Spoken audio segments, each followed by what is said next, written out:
Good morning. गद्य खंड में जो दूसरा पाठ है वह है श्री राम वृक्ष बेनीपुरी जी का लिखा हुआ है बाल गोविंद भगत। बड़ी अच्छी कहानी है या इसको रेखा चित्र कहें। पहले हम लोग बेनीपुरी जी के बारे में जानते हैं थोड़ा सा। इनका जन्म मुजफ्फरपुर ज़िले के एक गांव में हुआ था। बेनीपुर उस गांव का नाम है। 1899 में। तो इसीलिए इन्होंने अपने नाम के आगे बेनीपुरी लगा लिया। बचपन में इनके माता पिता गुजर गए थे, तो थोड़ा इनका जो जीवन, आरंभिक जीवन जो बीता वह कष्ट में बीता। 10वीं तक की शिक्षा के बाद इन्होंने भारत की जो आज़ादी का आंदोलन चल रहा था उसमें जुड़ गए और कई बार जेल भी गए। इनकी मृत्यु 1968 ईस्वी में हुई, लगभग 69 साल की आयु में। बगल के ज़िले मुजफ्फरपुर के रहने वाले थे ये। 15 वर्ष की अवस्था में बेनीपुरी जी की रचनाएं पत्र पत्रिकाओं में छपने लगी। 15 साल के ही थे तभी इनकी जो रचनाएं थी वह पत्रिका, मैगजीन वगैरह में छपने लगी थी। बेहद प्रतिभाशाली पत्रकार थे। उन्होंने अनेक दैनिक, साप्ताहिक एवं मासिक पत्र पत्रिकाओं का संपादन किया, जिनमें तरुण भारत, किसान मित्र, बालक, युवक योगी, जनता, जनवाणी और नई धारा उल्लेखनीय है। यह मैं उसमें जो लेखक परिचय दिया हुआ है आपके पाठ में वहीं से पढ़ रहा हूँ, अभी पढ़िएगा। गद्य की विविध विधाओं में उनके लेखन को व्यापक प्रतिष्ठा मिली। विधा का मतलब होता है उसको लिखने का जो अलग अलग शैली है, अलग अलग तरीके हैं, तो उसको विधा कहा जाता है। तो गद्य की कई सारी विधाएं होती है, कहानी, नाटक, निबंध, रिपोर्ट, अलग अलग होते हैं, वो कई सारी विधाएं हैं। तो इसमें उन्होंने अनेक विधाओं में लिखा और सबको बड़ी प्रतिष्ठा मिली। उनका पूरा साहित्य बेनीपुरी रचनावली के 8 खंडों में प्रकाशित है। बेनीपुरी रचनावली के नाम से किताबें हैं जो 8 खंडों में है। उनकी रचना यात्रा के महत्वपूर्ण पड़ाव हैं पतितों के देश में उपन्यास, चिता के फूल कहानी, अम्बपाली नाटक, माटी की मूर्तें, रेखा चित्र। ये विधाएं हैं जो आप समझ सकते हैं। अलग अलग विधाओं की चर्चा की गई है। पैरों में पंख बांधकर, यात्रा वृत्तांत, जंजीरें और दीवारें, संस्मरण। तो इतनी विधाओं की चर्चा यहाँ कर दी गई सबकी में जो उन्होंने लिखा। उनकी रचनाओं में स्वाधीनता की चेतना, मनुष्यता की चिंता और इतिहास की युगानुरूप व्याख्या है। उनकी जो रचनाएं थी या हैं उनमें स्वाधीनता की चेतना, स्वतंत्रता की चेतना, आदमी में जो वह जागरूकता होती है स्वतंत्रता के प्रति उसकी, और मनुष्य की चिंता, मनुष्य के लिए जो चिंता करने की बातें हैं, जिसकी उसको चिंता करनी चाहिए, ऐसी बातों की चर्चा है। और इतिहास की युगानुरूप व्याख्या, इतिहास जिस तरह से युग के अनुसार, जिस युग का इतिहास वह कह रहे हैं या जिस समय कह रहे हैं उस समय उसकी उस तरह से उन्होंने व्याख्या की है। विशिष्ट शैलीकार होने के कारण उन्हें कलम का जादूगर भी कहा जाता है। अब पाठ के बारे में थोड़ा बात करें। यह एक रेखा चित्र ही है, बाल गोविंद भगत। इसके माध्यम से लेखक ने एक ऐसे विलक्षण चरित्र का उद्घाटन किया है जो मनुष्यता, लोक शक्ति, लोक संस्कृति और सामूहिक चेतना का प्रतीक है। उन्होंने एक ऐसे पात्र के बारे में चर्चा की है, उसका वर्णन किया है या रेखा चित्र खींचा है, जो इंसानियत, मनुष्यता, लोक संस्कृति, जो हमारे यहाँ रीति रिवाज होते हैं, जो हमारी संस्कृति होती है गांव देहात की, वह है। और सामूहिक चेतना, जो समूह होता है, जो समाज होता है, उसमें जो जागरूकता होती है का प्रतीक है। वेशभूषा या बाह्य अनुष्ठानों से कोई सन्यासी नहीं होता। सन्यास का आधार जीवन के मानवीय सरोकार होते हैं। एक बड़ी बात है कि किसी की वेशभूषा, किसी की भी वेशभूषा, अगर कोई सन्यासी जैसे कपड़े पहन लेता है तो इसका मतलब नहीं कि वह सन्यासी हो गया। थोड़ा एडजस्ट कर लेता हूँ उसको।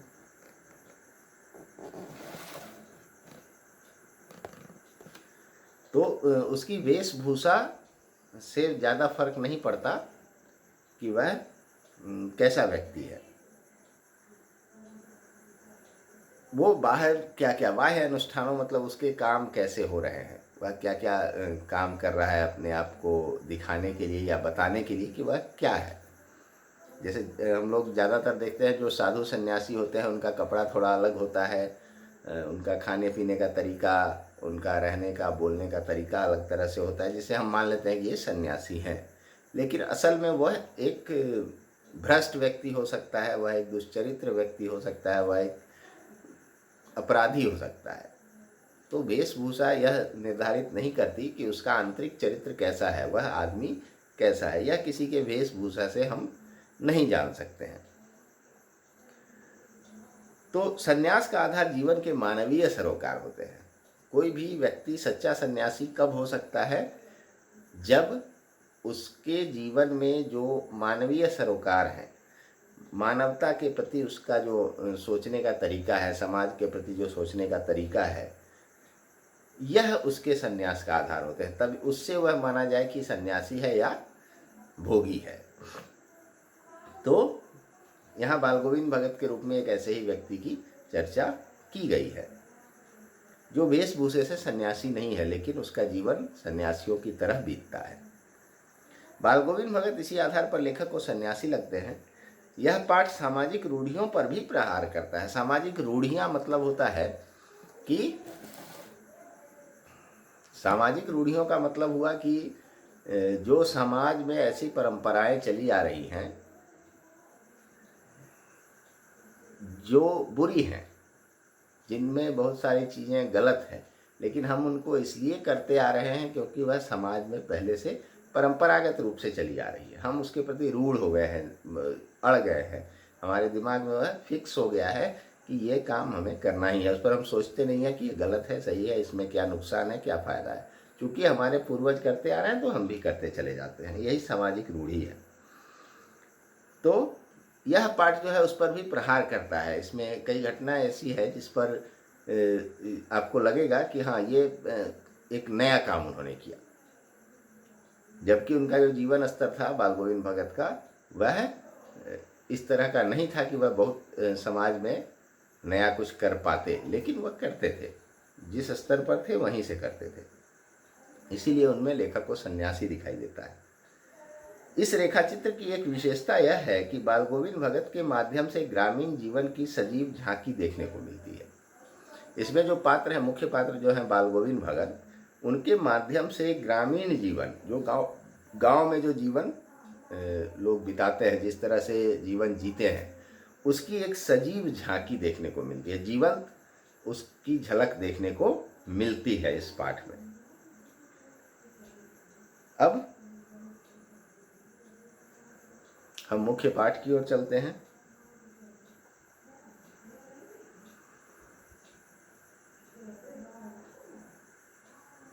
एक बात और मैं बता देना चाहता हूं कि अभी मैं आपका लाइव क्लास नहीं ले रहा हूं, तो यह वीडियो मैं इस हिसाब से अपलोड करूंगा कि आप सुबह जितने बजे आपकी क्लास होती थी, यानी 6 बजे होती थी, तो आप 6 बजे से इस वीडियो को देखेंगे। 6 से 6:30 आधे घंटे का मैं डालूंगा। फिर 9th वालों का भी 6:30 से 7 तक देखना है। मैं उसी हिसाब से डाल दिया करूँगा कि वो उस टाइम पर लाइव के बदले इसको देख लें। बात एक ही होती है, इसमें थोड़ा और, इसमें कोई रुकावट नहीं होती है, इसमें कोई इंटरनेट के अटकने का डर नहीं होता है, तो ये उससे बेहतर आपको दिखेगा। तो आप इसको उसी टाइम पर देखें और इसके लिए जो भी काम करना है वह करें। पाठ को पढ़ना या जो भी आपको मैं बताता हूँ, या पहले से भी आपको पता है कि क्या करना है। तो अब चलते हैं हम लोग बाल गोविंद भगत के मुख्य पाठ की ओर, जो मुख्य बातें कही गई इसमें, पाठ की शुरुआत जहाँ होती है। अब उनका वर्णन यहाँ शुरू करते हैं लेखक कि बाल गोविंद भगत मझोले कद के गोरे चिट्टे आदमी थे। मझोला कद मतलब न ज़्यादा लंबे न ज़्यादा छोटे, तो एक मझोले कद के थे, मीडियम साइज के, औसत कद के, गोरे चिट्टे आदमी थे, खूब गोरे चिट्टे थे। 60 से ऊपर के ही होंगे, उम्र 60 से ऊपर ही होगी। बाल पक गए थे, लंबी दाढ़ी या जटाजूट तो नहीं रखते थे, किंतु हमेशा उनका चेहरा सफ़ेद बालों से ही जगमग किए रहता था। कपड़े बिल्कुल कम पहनते, कमर में एक लंगोटी मात्र और सिर में कबीर पंथियों की सी कनफटी टोपी। उनका जो वर्णन किया है उसमें यह कि वह एक मंझोले कद के आदमी थे, मीडियम साइज, न ज़्यादा लंबे न ज़्यादा छोटे, उम्र 60 से ज़्यादा रही होगी, बाल पक गए थे, लंबी दाढ़ी या जटाजूट नहीं रखते थे। जटाजूट मतलब जो साधु लोग बाल को पूरा उलझा हुआ सा बना के रखते हैं उसको जटा बोलते हैं। किंतु हमेशा इतनी दाढ़ी रखते थे कि उनके चेहरे पर सफ़ेद बाल दिखाई देते थे हमेशा। कपड़े बहुत कम पहनते थे, वह पूरे शरीर में कपड़े नहीं पहनते थे, एक लंगोटी जैसा पहनते थे, मतलब धोती का छोटा रूप समझ लीजिए, घुटनों से ऊपर, बेहद ऊपर होता है, मतलब जांघ तक ही। तो जैसा हाफ पैंट पहनते हैं लोग, समझिए उसी साइज का धोती पहनते थे वो। तो एक लंगोटी मात्र और सिर में कबीर पंथियों की सी कनपटी टोपी, एक तरह का टोपी होता है जो कबीर पंथी, कबीर पंथ को मान, कबीर के जो अनुयायी हैं उनको कबीर पंथी कहा जाता है। तो वो लोग एक विशेष तरह की टोपी पहनते हैं, वही वो पहनते थे। जब जाड़ा आता, ये उनका एक बेसिक पोशाक यही था, मूल पोशाक। अब जब जाड़ा आता तो एक काली कंबली ऊपर से ओढ़े रहते, जाड़ा आ जाता तो एक काले रंग की कंबल ओढ़ लेते ऊपर से। मस्तक पर हमेशा चमकता हुआ रामानंदी चंदन, जो नाक के एक छोर से ही औरतों के टीके की तरह शुरू होता, गले में तुलसी के जड़ों की बेडौल माला बांधे रहते। रामानंद जी कबीरदास के गुरु थे, तो जो चंदन कबीरपंथी लोग लगाते हैं उसको रामानंदी चंदन कहते हैं। वो यहाँ से शुरू होके बनता है, उसका जो डिजाइन है।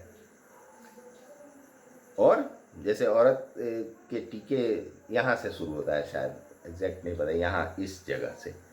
तो टीका जो औरत का होता है ऊपर से यहाँ तक लटका रहता है, नाक के इस छोर तक, तो वहीं से वह चंदन, तो वैसा ही चंदन वो करते थे।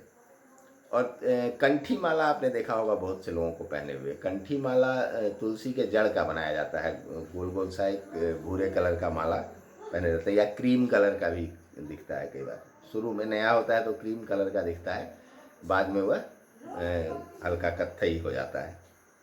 तो यह वो एक बेडौल सी माला, मतलब उसका आकार प्रकार एक जैसा नहीं था, कहीं खुद से बनाया हो, तो वह बांधे रहते। अब लेखक आगे कह रहे हैं कि ऊपर की तस्वीर से यह नहीं माना जाए। अब ऊपर जो वर्णन हुआ उसी को हम लोग रेखा चित्र कहते हैं, किसी का रेखा चित्र खींचना, मतलब कि किसी का ऐसा वर्णन करना कि हमारे सामने एक उसका चित्र बन जाए। ऊपर की तस्वीर से यह नहीं माना जाए कि बाल गोविंद भगत साधु थे। साधु की सब परिभाषाओं में खरे उतरने वाले कबीर को साहब मानते थे। उन्हीं के, सॉरी मेरा छूट गया थोड़ा सा। ऊपर की तस्वीर से यह नहीं माना जाए कि बाल गोविंद भगत साधु थे, नहीं, बिल्कुल गृहस्थ। उनकी गृहिणी की तो मुझे याद नहीं, उनके बेटे और पतोहू को तो मैंने देखा था। थोड़ी खेती बाड़ी भी थी, एक अच्छा साफ सुथरा मकान भी था। तो यह जो तस्वीर ऊपर रेखा चित्र जो खींचा लेखक ने, उससे यह नहीं समझा जाए कि वह कोई साधु सन्यासी थे, वह एक गृहस्थ थे, उनका परिवार था। तो लेखक कहते हैं कि उनके पत्नी के बारे में तो नहीं याद है, लेकिन उनके बेटे और बहू को देखा था, तो पत्नी भी रही ही होगी। थोड़ी सी खेती बाड़ी भी थी जहाँ वो खेती करते थे, और एक साफ सुथरा सा मकान भी था। किंतु खेती बाड़ी करते, परिवार रखते भी बाल गोविंद भगत साधु थे। उस खेती-बाड़ी के साथ खेती-बाड़ी भी करते थे, परिवार भी रखते थे, लेकिन बाल गोविंद भगत थे साधु। कैसे साधु थे? तो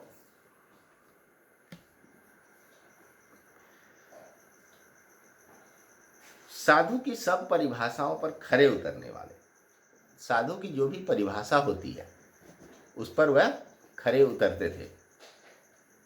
उसके मतलब उनमें वह सारे गुण थे जो साधु में होने चाहिए।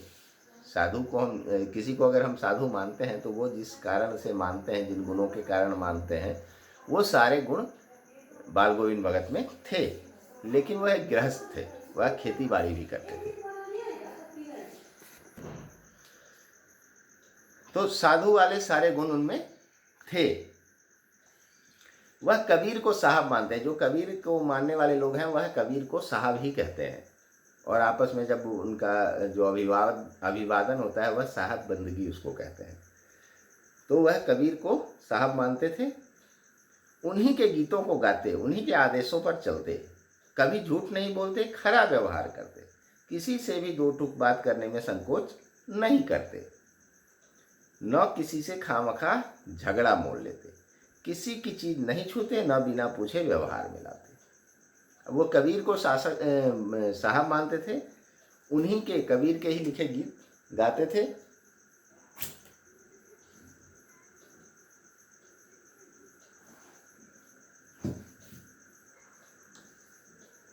कॉकरोच उड़ता हुआ आ गया।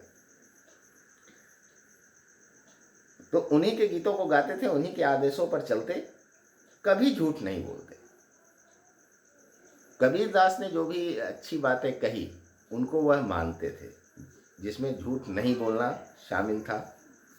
खरा व्यवहार रखने का मतलब हुआ कि किसी से भी सीधा बोलना, कुछ छल कपट या चापलूसी की बातें नहीं करना, सीधी सच्ची बात करना।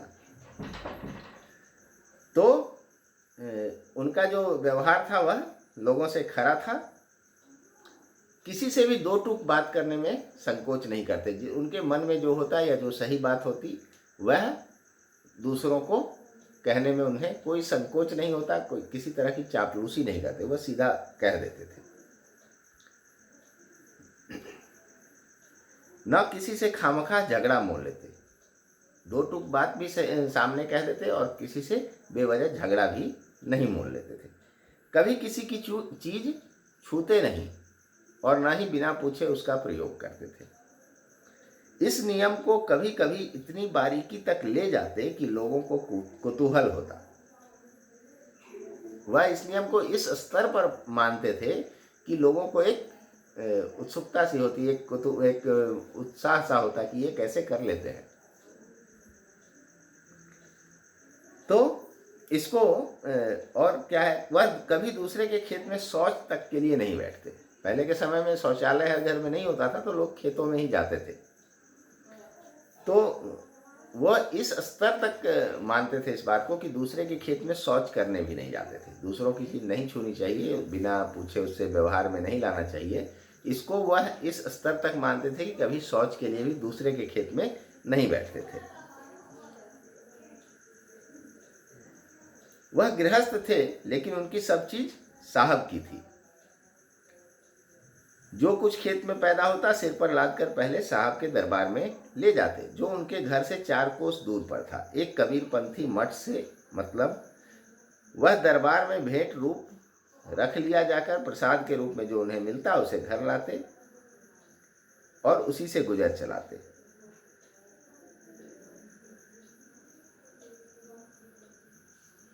तो कबीर के जो अनुयायी होते हैं, कबीर पंथियों का एक मठ होता है, एक जैसे मंदिर वगैरह होते हैं वैसे उनका एक मठ होता है, एक आश्रम जैसा। तो वह क्या करते थे, वह उनके घर से 4 कोस दूर था, लेकिन वह क्या करते थे कि जो भी उपज होता उसको लाद कर वहाँ पहुँचा देते थे। फिर वहाँ से जो उनको वापस मिलता कि अच्छा इतना तुम ले जाओ, इतना यहाँ रख देते हैं, वही लेकर आते घर और उसी से अपने घर का खर्च चलाते थे। लेकिन पहले वहीं लेकर जाते थे, जाकर वहीं भेंट कर देते थे कि सब आपका ही है। फिर वहाँ से जो प्रसाद रूप में मिलता उसको लेकर घर आते हैं। जैसे हम कहीं मंदिर वगैरह में जाते हैं तो लड्डू खरीद के चढ़ाने ले जाते हैं 1 किलो, वहाँ उसमें से जो पंडित होते हैं वो 1-2 निकाल कर भगवान के आगे रख देते हैं, बाकी हमें वापस दे देते हैं, उसको हम खाते हैं या बांटते हैं। उसी तरह वह सारा अनाज लेकर वहाँ पहुँचाते थे और फिर प्रसाद रूप में उसमें से जो भाग उनको मिलता उसी से गुजर चलाते।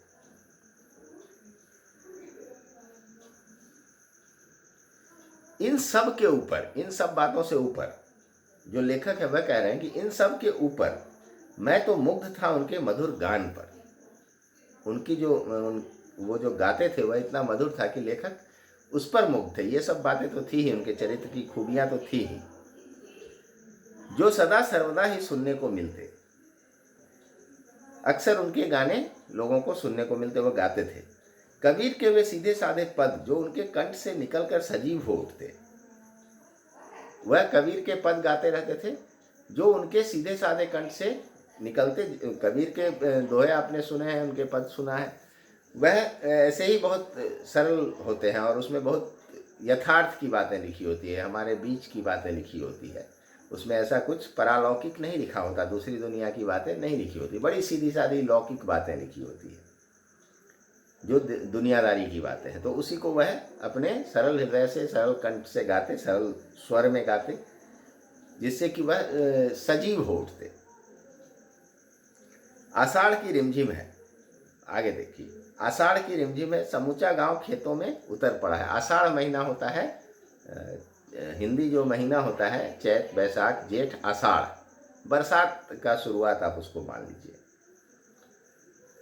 तो आषाढ़ की रिमझिम है, समूचा गांव खेतों में उतर पड़ा है। कहीं हल चल रहे हैं, कहीं रोपनी हो रही है। धान के पानी भरे खेतों में बच्चे उछल रहे हैं। औरतें कलेवा लेकर मेड़ पर बैठी हैं। अब ये एक वर्णन है धान रोपने के समय का।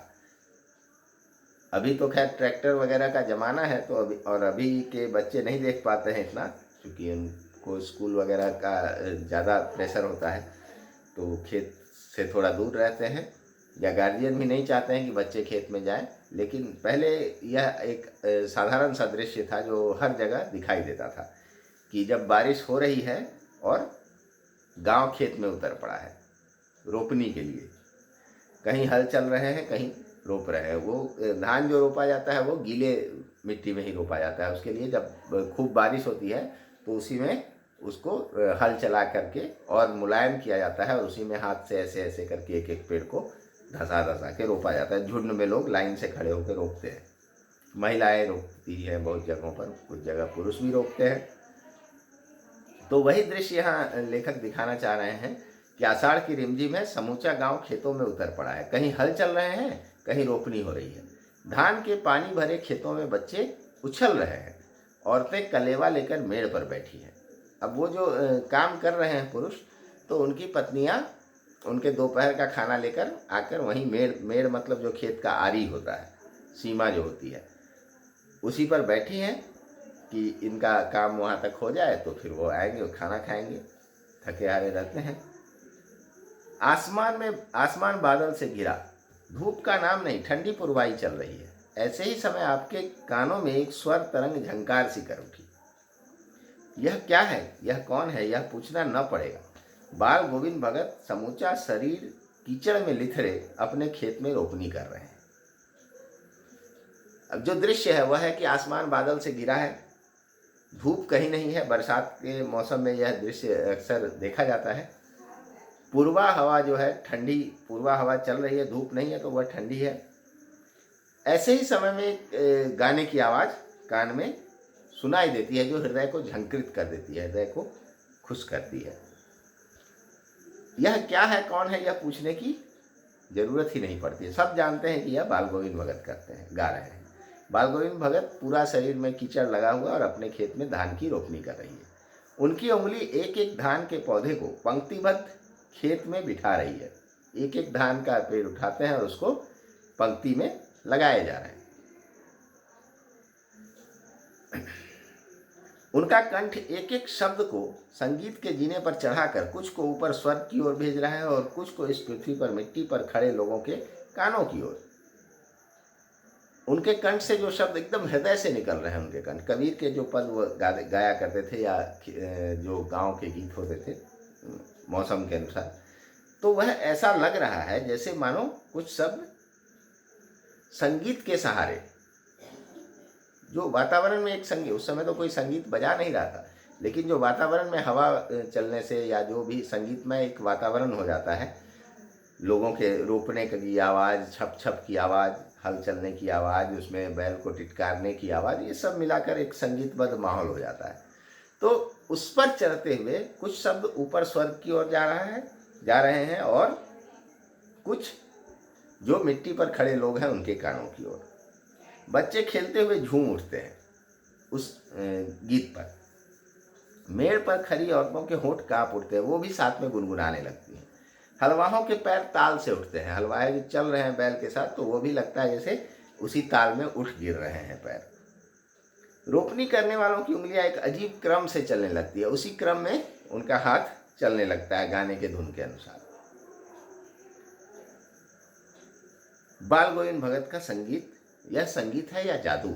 लेखक कह रहे हैं कि यह बाल गोविंद भगत का संगीत है या कोई जादू है कि इतने लोग उससे एक साथ प्रभावित होते हैं, मानो पूरी प्रकृति उसके असर में आकर काम करने लगती है।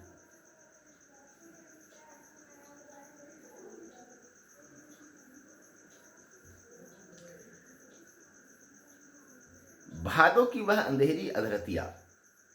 अभी थोड़ी ही देर पहले मूसलाधार वर्षा खत्म हुई है। अब भादों के महीने की बात हो रही है। भादों का जो कृष्ण पक्ष होता है, जिसमें चंद्रमा कम होता जाता है, तो वह कृष्ण पक्ष बड़ा घना माना जाता है, घना अंधेरा के लिए प्रसिद्ध है। भादों का जो अमावस्या होता है वह बहुत घने अंधेरे के लिए जाना जाता है।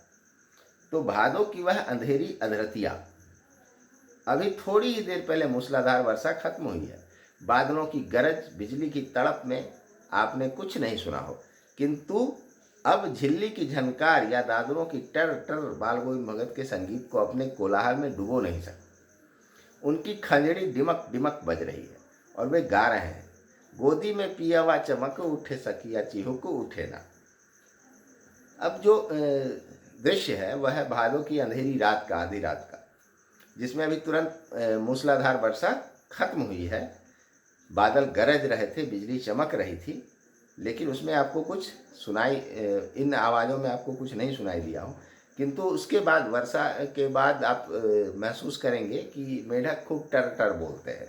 अगर आपके घर के आसपास खेत वगैरह हो तो उसमें खूब आवाज़ आती है, झींगुर की आवाज़ आती है चिर चिर करके। लेकिन ये आवाज़ें बाल गोविंद भगत के संगीत को नहीं दबा पाती है, आपके कानों तक पहुंच ही जाता है। उनकी खंजड़ी जो बज रही है, एक प्रकार का बाजा होता है खंजड़ी, उसको बजाते हुए वह गा रहे हैं, गोदी में पिया हुआ चमक उठे सखिया चिहुक उठे ना। अब एक लोकगीत गा रहे हैं वो। तो लेखक कह रहे हैं, हाँ पिया तो गोद में ही है, किंतु वह समझती है वह अकेली है, चमक उठती है, चिहुक उठती है। इसका अर्थ समझा रहे हैं कि जो प्रीतम हैं हमारे, वह हमारे पास ही हैं, लेकिन हमें दिख नहीं रहे हैं। यह ईश्वर के बारे में एक निर्गुण कहा जाता है, जिसमें ईश्वर की बात हो रही है, लेकिन सुनने में लग रहा है कि जैसे किसी प्रेमी प्रेमिका की बात हो रही है। तो यह कहा जा रहा है कि आपके पास ही वह चीज़ है, लेकिन आप उसको नहीं पहचान पा रहे हैं, और आपको लगता है कि वह गायब हो गया, तो आप चिहुक उठती है वह जो महिला है। अर्थात जो भक्त होते हैं, जो मनुष्य होता है, उसको लगता है कि मेरे पास तो ईश्वर है ही नहीं, वह उनको ढूंढने के लिए परेशान रहता है। तो इस तरह की ही बात इस गीत में कही गई है। उसी भरे बादलों वाले भादों की आधी रात में उनका यह गाना अंधेरे में अकस्मात कौंध उठने वाले बिजली की तरह किसे न चौंका देता। अब उस अधरतिया में जब लोग निश्चिंत नीरव में, वो मेढक की टट्टर और झिंगुर की आवाज़ के बीच में अचानक यह गाना सुनाई दे, तो लोग चौंक उठते हैं। अरे अब सारा संसार निस्तब्धता में सोया है, बाल गोविंद भगत का संगीत जगा रहा है। तेरी गठरी में लागा चोर मुसाफिर जाग जरा। फिर वह गा रहे हैं कि तेरी गठरी में लागा चोर मुसाफिर जाग जरा। सब लोग सो रहे हैं, लेकिन बाल गोविंद भगत का संगीत जाग रहा है। वह, उनको नींद नहीं आ रही होगी तो वह इस गीत को गा रहे हैं। अब इससे लोगों के कानों तक उनके गाने पहुंच रहे हैं। लोग, वह चिर परिचित था, इसलिए कोई सब लोग समझ जाते थे कि बाल गोविंद भगत गा रहे हैं। चलिए भादों तक ही आज रहने देते हैं, फिर आगे कार्तिक वगैरह की बातें करेंगे, प्रभाती की बातें करेंगे और बाकी की बातें कल करेंगे। तब तक आप एक बार इसको अच्छे से पाठ को पढ़िएगा, जिससे आपकी समझ में अपने आप ही बहुत कुछ आएगा, आपको मज़ा भी आएगा। धन्यवाद।